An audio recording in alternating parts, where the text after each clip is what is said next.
Trust me when I say that was the magnificent. That's how you know it's live. And when I say that, I mean every possible definition of the term. Live, for real, for real. So thank you, Lisa. Just, I don't know if I lived in Hawaii, if I'd be getting up on Pacific time to to do this, but I know I would, just like you did, Lisa. Thank you so very much for sharing your brilliance, your creativity, your love.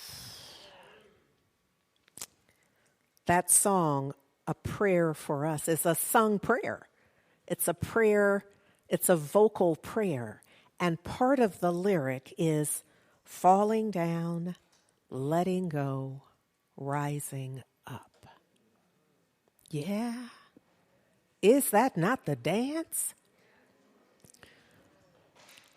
And my sense is, again, thank you, Lisa, for reminding us or for giving us this guidance so that we might do that intentionally, so that the falling down wouldn't lead to us falling out, and instead would encourage us to let go. How beautiful. On this adventure in faith, we are fully prayed up. Yes? Yes. How good and very good that is. So I'm still working with, we started the Sunday after Easter looking at the 10th chapter of Luke. And I wanted to go there because in that period of time, we know that the master teacher, Yeshua, that the world ultimately came to call Jesus, we know that from the point of the resurrection, we call Easter, that there were 10 recorded sightings where Yeshua appeared in the resurrected body to somebody. And it's recorded. It's implied that there's more than that, but we know that that happened. And so during that time, there's teaching going on. There's acts. There are signs. There are signs that are revealed, and the disciples are moving into this apostle phase, which means to go out and teach it, tell it, be it. Moving from the student phase, the apprentice phase, the intern phase. Does that make sense? All right. So here's where I think I want to start here with acknowledging that there are so much of, I think we often forget that Christianity, well, first of all, we've forgotten that Christianity is a heartfelt way of being. That it has become a big stick.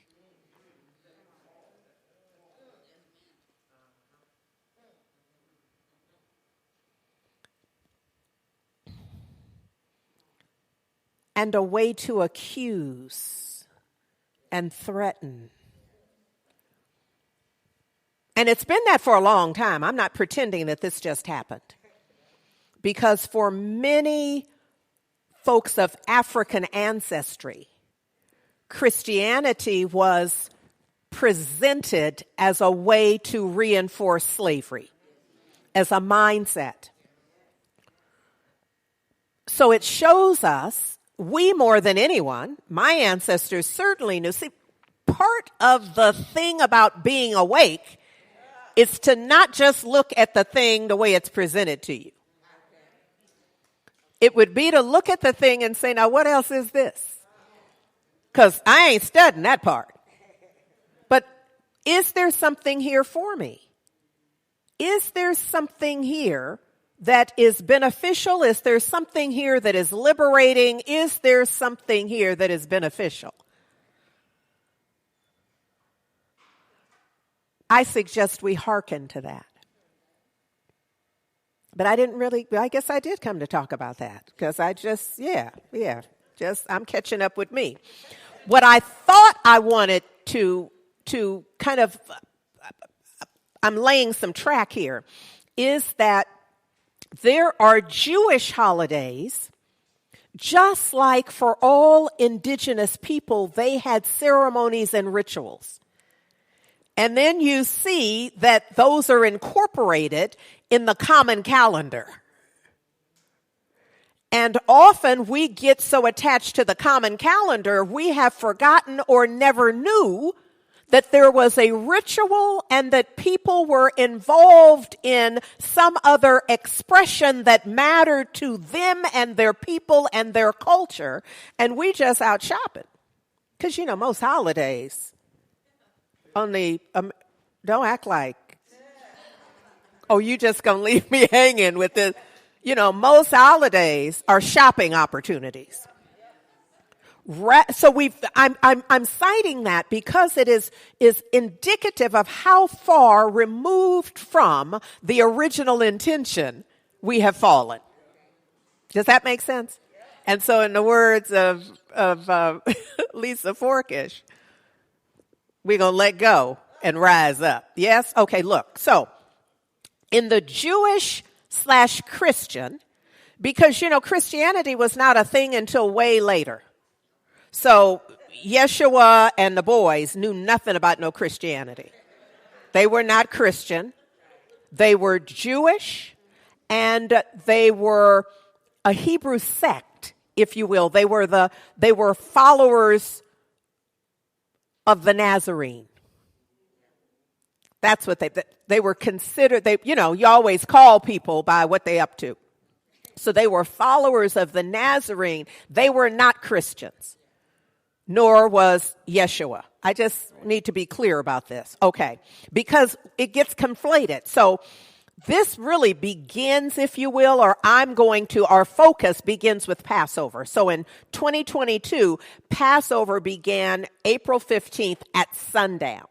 And that sundown is important, at least it was for me, because when you start counting the 40 days and the 50 days, most of the counts start the next day.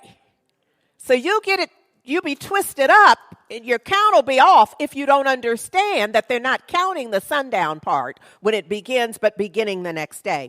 And so many of these counts show up here in an interesting way. So we start with Passover, and then the resurrection, which we call Easter, is on April 17th. And then 40 days after that is the ascension.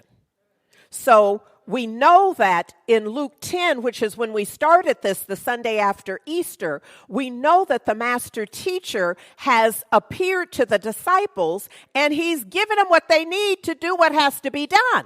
And so he's saying that I'm not going to be with you long, but I'm going to send a comforter. But in the meantime, there's some things that have to happen. And then we know there are about 10 other sightings, the last of which is the actual ascension, okay? And then after the ascension, about 10 days later, we have the Jewish Feast of Weeks. And that is an agricultural, so they're celebrating the harvest. And what that means, and this is important because we forget that all you have here are a number of Jewish tribes or sects. So there are a lot of different folks. It's like if you, let me not get ahead of myself. But there are people in the region, and so for this festival, they have all come to Jerusalem. Woodstock. I'm just trying to come up with something where folks came from everywhere.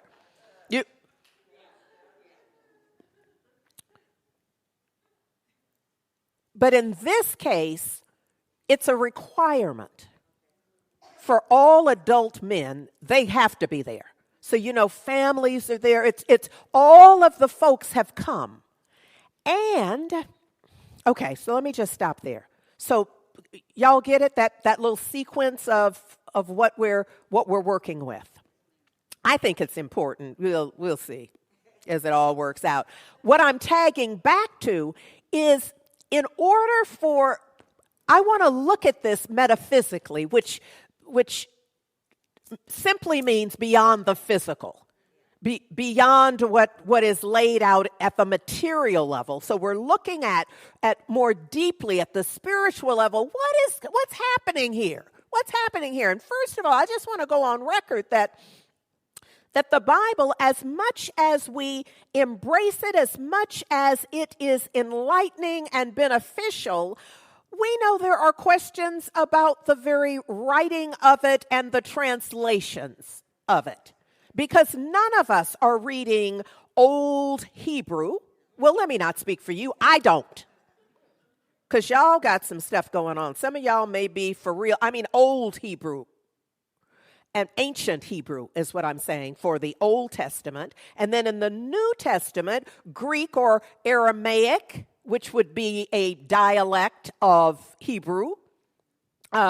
So those of us who are not fluent readers of those languages, we're getting it where somebody translated it.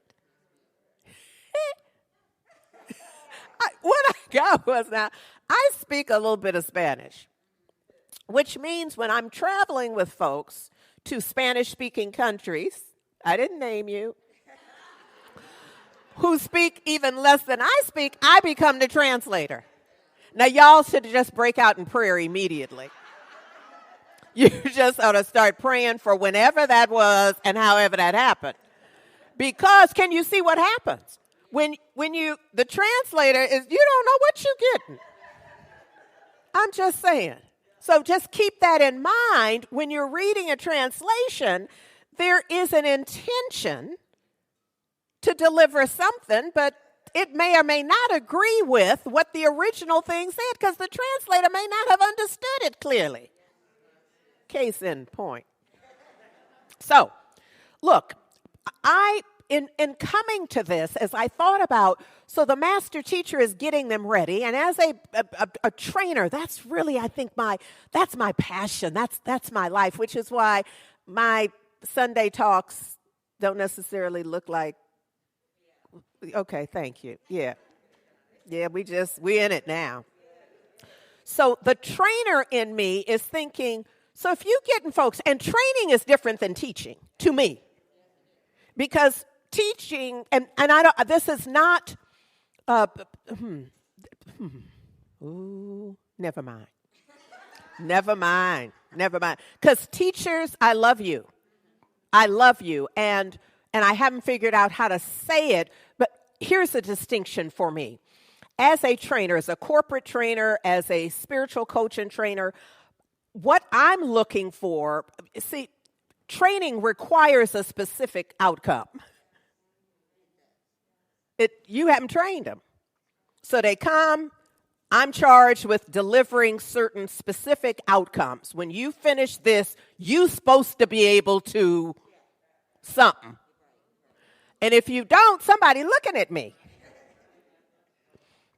So I'm thinking, this is what the master teacher's like, I got to get these, they're ready. And what I have learned is that there is that you do at the mental level, but if you can get in below that, if you can have some often, so accelerated learning techniques often support moving beyond adult thinking, which can block a lot of stuff. Y'all know, you adults. So y'all know how you do. You want to know, well, yeah, I came here what you're saying because I need to know why. You understand what I'm saying? So we come in with baggage and stuff in the way. So I'm thinking about all of this. So how are you getting folks ready to dang near change the world? And you're not in the physical presence, which means that they probably challenged because they was already challenged when you were here. So what they doing now when you can't just give them the eye? I don't know that there was any eye given, but I made up that there was a little eye given along the way. I'm just saying. So look, what I know is that my sense is, I'm making this up, but this is how I've made it up, that a huge part of this is looking at what senses are available. How do I engage as many senses as possible? So how do I engage their vision, not just their ocular system, because they can't see me no more. So I'm really challenged to get them to see at another level. I need you to see it with your eyelids closed. Come on now, we're going to have to work some stuff. I need you to hear with your hands over your ear. Am I making sense? I need you to listen so attunely that you can hear a message in the wind. So there's another level, and I thought when I began that I would have worked my way through all the seven senses, but the sight and the hearing there's so much to that. I haven't made it past the first two. So, and I still haven't. I'm not going to do no better today. We're just going to work with what we have. So look, I want to remind you that in A Course in Miracles, and this is my little adaptation of it, it says, I am determined to see, and I know that it's talking about vision, which is beyond seeing. It's the knowing aspect of that. It's the receptivity aspect of it, because you can see something and it don't matter. You haven't done anything with it. Your ocular system, we can prove, we can put you in front of something and the optician or the ophthalmologist can register that you saw it, but it don't matter because you haven't taken it in. You're not doing nothing with it. You haven't figured out what it means. You haven't. But with vision, it includes for me the holistic aspect of it. Does this make sense? I don't know that I have the language for it yet. I'm simply like stripping naked and just opening up all of it to get through this, because I got a ways to go here. Also, I am, and A Course in Miracles does not say this literally, but I am determined to hear. And not just like we just heard a sound there. None of us knows whether that was an ambulance or a police car or something else. You know what I'm saying? We heard it. But if we were to listen, someone in that field, if there was a fireman here, that person might say, no, it wasn't. That was because what? They have a listening. Which implies or includes a level of understanding that goes with that instinct. Yes? That sense. Okay, here we go. So this notion of being determined implies, for me at least, that I am determined to change my present state so that something more. This is what the apostles, this to me is where they were. Determined to have it be different.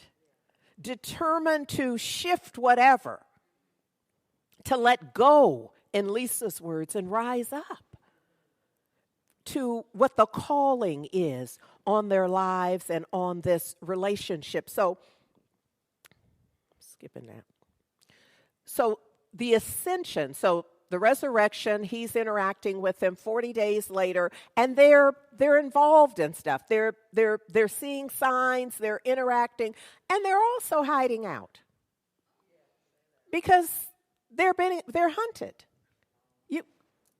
When the leader gets assassinated, the other folks don't just skip to Malou. But I need to just remind you, the leader is assassinated. And he got 11 folks who are the main group, and they don't get off scot-free. So they know they're being hunted. And they're hiding out, and they're moving and living, and I don't even know. You know, I have some ancestors who would know what that would be like, to know that you know our one of our Heart and Soul members, Jacqueline Olive, who is a filmmaker.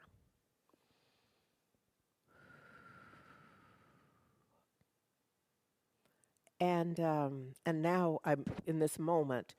The title of her first film, just Always in Season. Thank you. She named it Always in Season. She said because every hunting operation requires a license. If you go fish, you have to have a license. If you go hunt deer, it has to be in that season, and you need a license, and all of that is regulated. But hunting black folks never required that. And so her film is about that culture of lynching and the impact and the healing of that, always in season. So they were in season. So before the ascension, though, in Luke 24, at the very end of, so it's verses 50 through 53, it says that he, meaning the master teacher Yeshua that the world ultimately came to call Jesus, that he brought them into Bethany and he lifted his hands and he blessed them. So this is his last appearance before them, before the ascension. And it was that he blessed them, that as he blessed them, he was separated from them and he ascended to heaven. But they worshiped him. They returned to Jerusalem. He told them to go to Jerusalem, and they went there in great joy, on a mission, doing exactly as they were asked to do. And they were in the temple at all times, praising and blessing God. And they were in the temple at all times, praising and blessing God. Now, if you don't have a spiritual practice, you don't know what I'm talking about. If you have a spiritual practice, you already know that they were probably levitating at a point. You know that there's no way for them to be in the temple at all times. And the temple, regardless of the physical space and what it's called, the temple is a state of consciousness. And so it's already that rise up that Lisa sang about, it's that place. So they were in the highest possible consciousness at all times. You better ask somebody. They were in the highest possible consciousness at all times, praising and blessing God. It's a wonder they could be seen. And in fact, they may have been invisible. Given, I don't know if y'all really understand what I'm saying. Y'all at home, I know you do. I know I can feel that you are right there with me, So look, so now we have a point of vibration that they are. So the reason why it was so important for me to tell you about the Festival of Weeks is because that's what's also set off at this time in Jerusalem. So you got the apostles who have heated up the place. You know what I mean? There's a bright light and energetic presence because there's no way to have a bunch of folks doing that, praying and praising at all times in the temple. Oh, that place is on fire. Yes. So now what is happening is the festival is going to start. I have often thought in my life,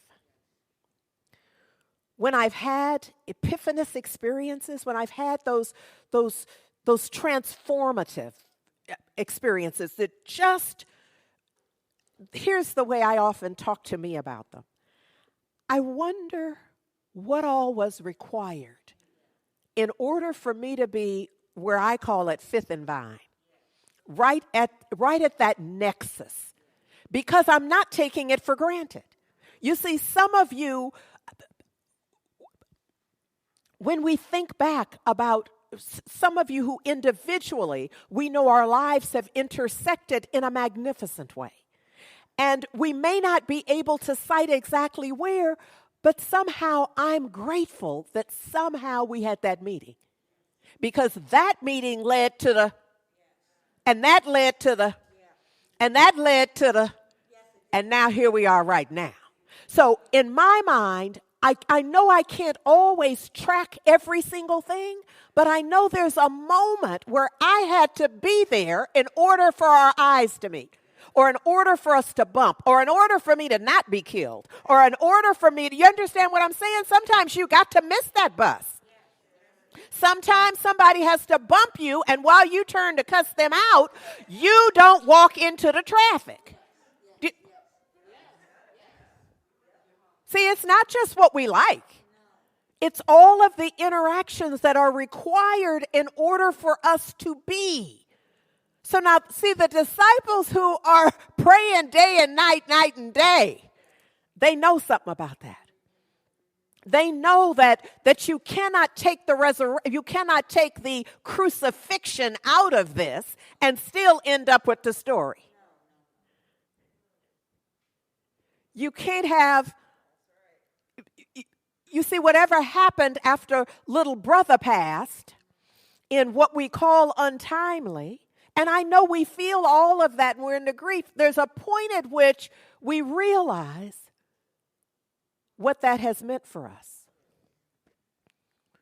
We realize the work that little brother did in order for our salvation.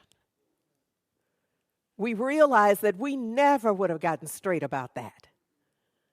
But for, am I making sense? Okay, all right. All right, so the day of Pentecost is also happening at the festival. Now look at here, for the backstory. The master teacher, Yeshua, that the world ultimately came to call Jesus, told them, be there. Go to Jerusalem. In Bethany, go to Jerusalem and just be there. Now, he'd already told them that they would be, that the Comforter would come, that the experience, they would experience the Holy Spirit during a festival, during a time of gathering. Nobody knows exactly what he said. But the idea was, you're going to have to go someplace. You're going to have to do something in order for the whole thing to unfold. Can I just say that to y'all? You're going to have to go someplace. You're going to have to do something, and you may not like. It may not be your first flavor. It may not be your favorite thing. But the letting go and the rising up is key to this. Yes. Yes, yes, yes. So the great feast of the harvest, the day of first fruits, is happening. And that is celebrated on the 49th day after Passover. So remember, it's the 50 days, but only 50 if you count the first day, and it doesn't start till after Passover. Now, the reason I'm making that point is because if you don't count that day, it's 49. And that's 7 times 7. And it's the festival of weeks. So now nobody told me that, and y'all may need to pray for me and, you know, all the things, burn a candle with an incense, the whole works, to just save me from myself. But I think I see something. There's a divine order in the way that all of this is unfolding. And very often it's the paradoxical nature of things that clue us into the truth that's present in it. So we know that this story is told in the 2nd chapter of Acts. And it might help. I want to remind you of the holy instant that A Course in Miracles speaks to, because it's that moment, that holy instant where something else happens, where we move from the fear and anxiety and tripping in the question to trusting the answer. It's an energetic opportunity. It's an opportunity to let go of all of the reasons and thinking and the doubt and the fear, and to simply trust. I think that this is important, because in the holy instant you bring your question to the answer. And there you receive the answer that is made for you. I think that that's what's happening. That's what's happening. That's what we're going to find in Acts, because the metaphysical meaning of the day of Pentecost is that in the unfoldment of the spiritual mind, there are periods when the ideas that have been meditated on, didn't I tell you they were praying and rejoicing and in gratitude day and night, night and day? So we know that there are, in those periods when we have the ideas we have meditated on and accepted as true, there's a point at which they spring into consciousness and become living. But only when we surrender, only when we let go, only when we submit to them. Yes? Only, somebody could say, only when we believe. Because why? It is done unto us as we believe. Yes. Oh. So when we fill our minds with ideas, true ideas about the divine, the living one, the strong one, and humanity, that's when we gather our thoughts into one place in alignment. That's what's happening. In Acts, when it talks about all the people coming together, metaphysically, it's the mindset, it's the consciousness is of one. So you have all the people coming together. The people are representing the consciousness. You have it all together. They're of one accord. Why? They've come for the festival of weeks. They've come to celebrate the harvest. That's always a point of thanksgiving.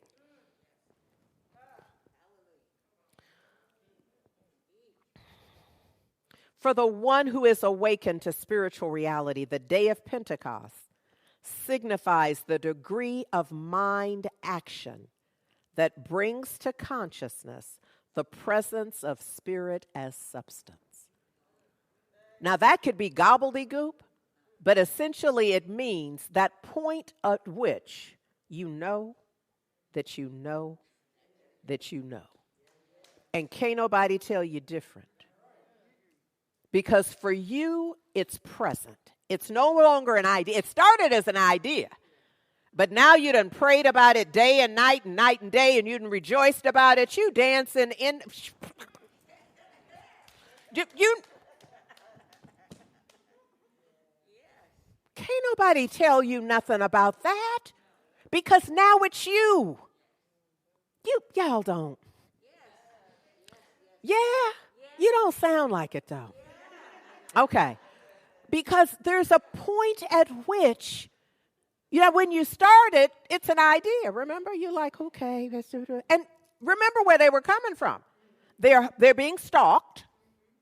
They're being hunted. Like the Nazis happens later, but this is the first part of that. And so they come in scared but willing, available. But now they are transcendent. Now they are so the vibration, because there's no difference between them and the prayer. There's no difference between them and the gratitude. They are the gratitude. They are the thanksgiving. They are the knowing. Yes? Yes. Okay. All right. Okay. So literally in Acts chapter 2, just the first 4 verses is all I'm going to play with. So when the days of Pentecost were fulfilled, when they're there and everybody's there, they're all assembled together. That's the of one mind. Everybody's there. All the ideas of, I don't even think I can move. Shoot. Okay. So all this is going on. And then it says, suddenly there was from heaven a sound like the mighty wind. And the whole place in which they were sitting was filled with it. Well, now we know why. Now, you could read this and it can sound superstitious and what was happening.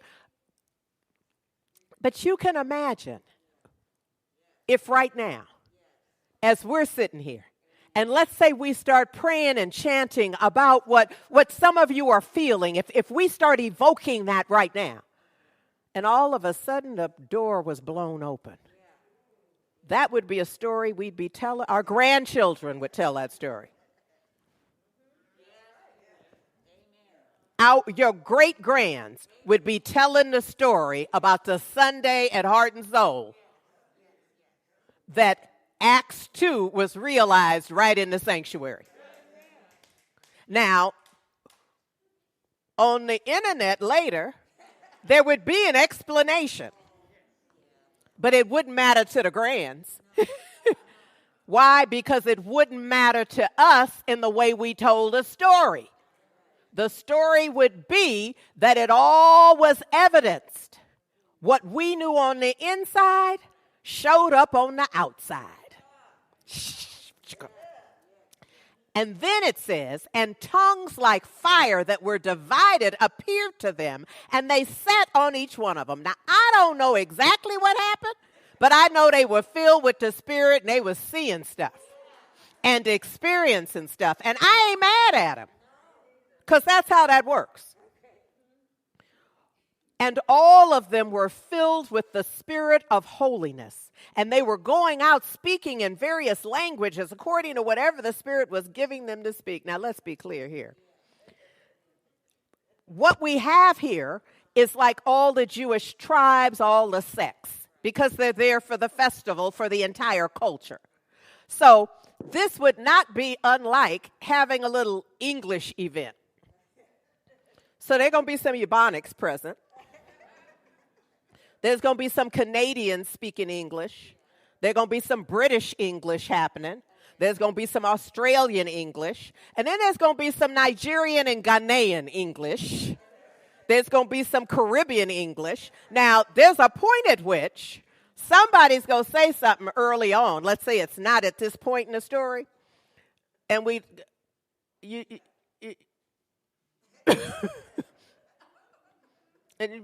well, I'm speaking English. They say in whatever accent and dialect it is, right? Oh, but after the get down goes down, everybody understands. Because why? It no longer matters. Those little distinctions that we were like, we don't say it. What you talking about? All that's gone. Because what? We're listening now. So we're not hearing the discord of the part, the accent and all the stuff. We're listening from a place of where we prayed from.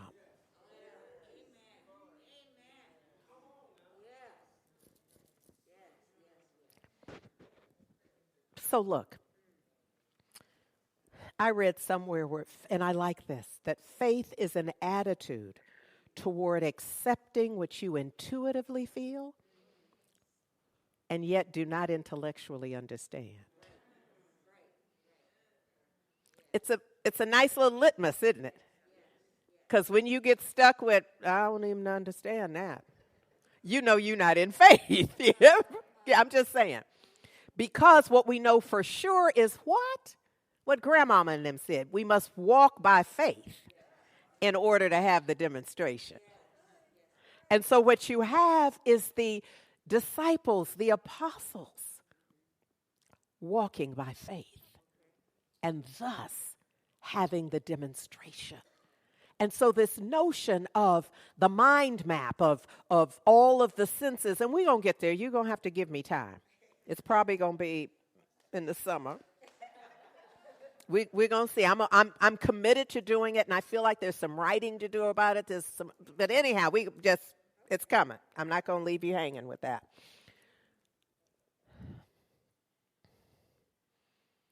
But I am determined to see. I am determined to listen.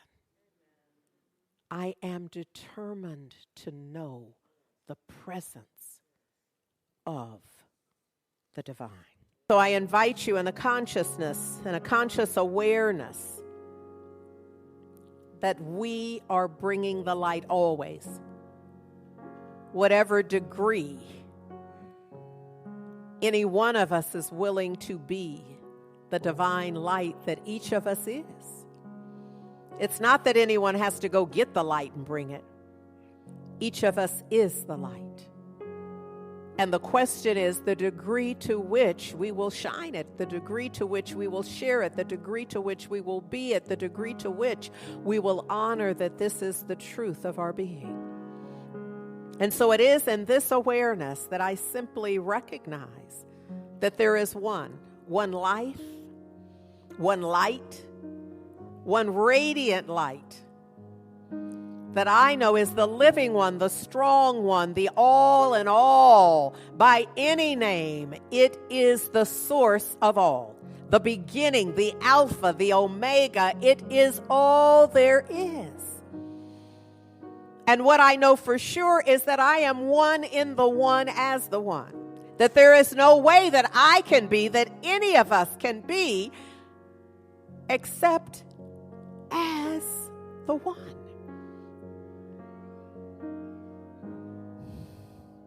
I'm just letting that sink in. That I am as it is.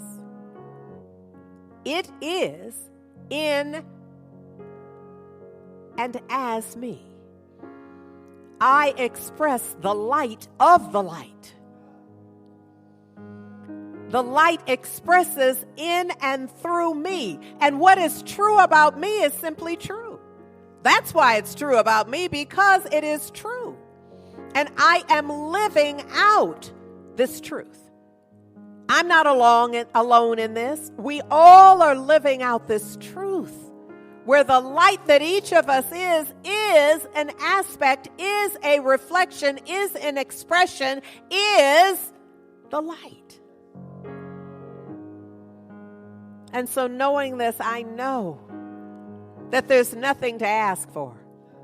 There's nothing to declare other than it's all unfolding in absolute perfect order, as awkward, as difficult as that can be to accept. There is one life. And that life, the life of the divine, the living one, the strong one, is living each and every one of us, even as we are living the life of the divine source. The breath that I breathe, the breath that I just took, conscious and intentional, that breath is the breath of the divine. It's breathing me, even as I am breathing the breath. It's the same. There's only one breath. Somebody wrote about it in Genesis. It's the same breath. We're all breathing it. It is breathing all of us, all sentient life.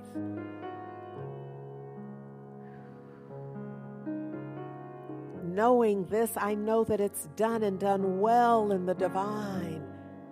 That the perfect order in the universe is happening everywhere, always present. Oh, and I'm rejoicing. I'm rejoicing in this awareness. I'm rejoicing in the veil being lifted and the clouds clearing. I'm rejoicing in the clarity. I am determined to see. I am determined to hear. Oh, I just give thanks. I give thanks for the divine unfoldment of this word, of this awareness, of this consciousness. I know that something quite magnificent is happening. It always is. What's different is that I'm tapping into it, that I'm anticipating it, that I'm expecting it, that I'm declaring it, that I'm calling it forth in my awareness.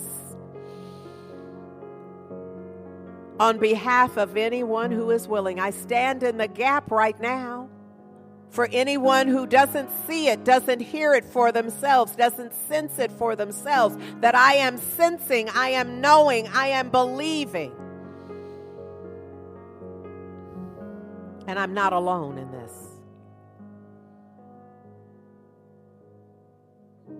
The divine and a believer. One believer is a majority. And so I know it's done and done well. And so I simply let it be, releasing this word into the absolute perfect activity of law. The law that I know is love unfolding in all of its magnificence beyond my human comprehension. I let it be forever and always. And I seal this for all eternity by simply saying, Amen, Ashe, and so it is. Love matters.